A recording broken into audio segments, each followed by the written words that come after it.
Let's return to the issue of bond.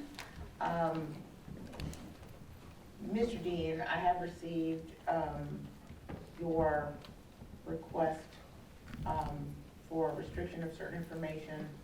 The court has reviewed it. If there's anything you'd like to say, well, first is the defense's motion. Ms. Walker. Your Honor, just briefly, of course, Ms. Simon was born and raised here locally. She is 23 years old.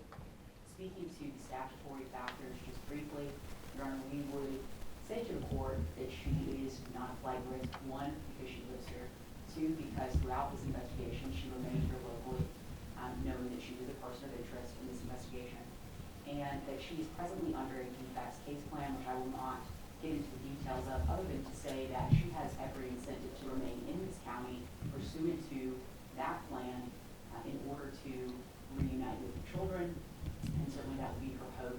Your Honor, she is also not a threat or a danger to any individual or the community because as a result of that case plan, she will be monitored and supervised at a very intense level by people who have a high level of skill to do so.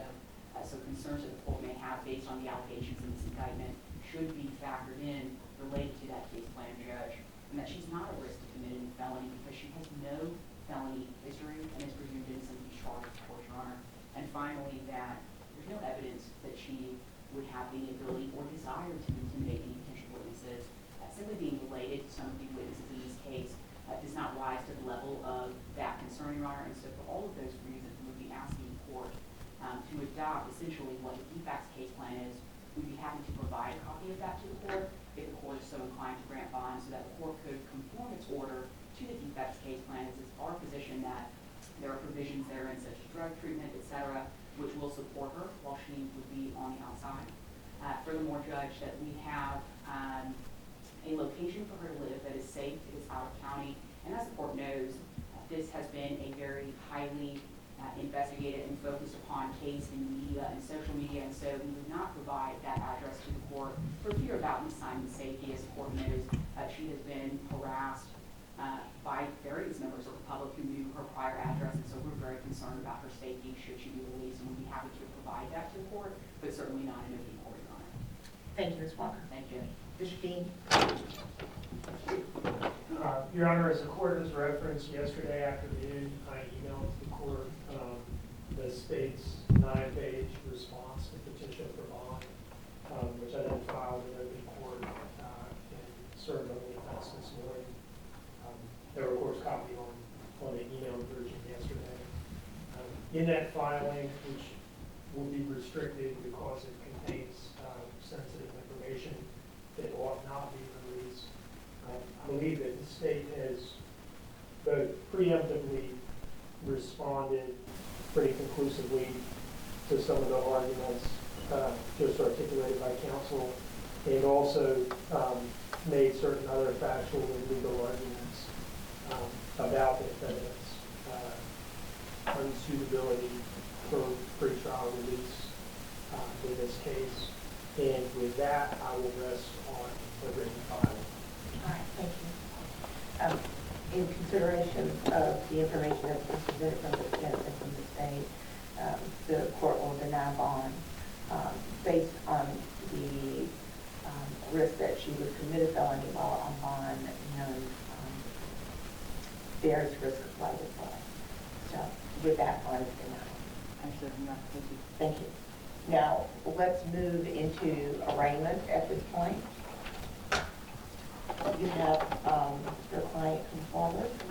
And Your Honor, if you may, we'll come to the podium, but our intention today is to ask, rather than for arraignment, because we believe there's, thank you, some conflict in the case law as to whether or not entering arraignment today would waive the demurrers that she's filed. Of course, the court is aware we filed 2 demurrers. One is a special demurrer as to counts 1, 2, 3 of this indictment, and a general demurrer as to counts 10, 12, 14, and 17.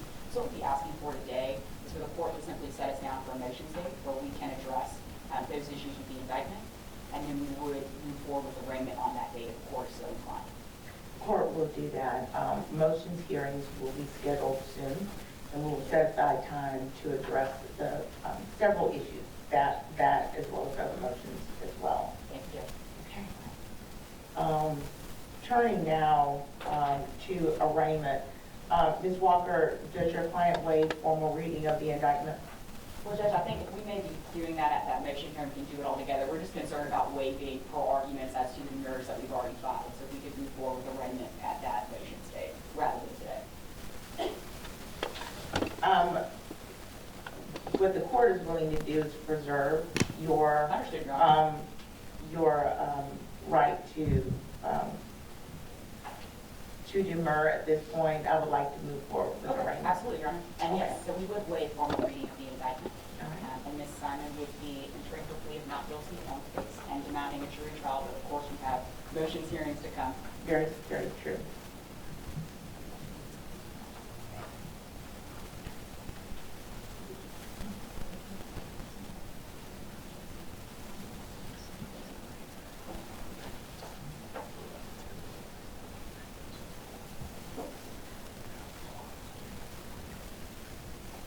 All right, and Your Honor, Ms. Simon not going to sign our names with the indictment. She's formally guilty. All right, very well.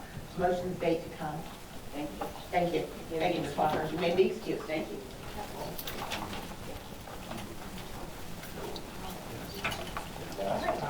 Court is in recess.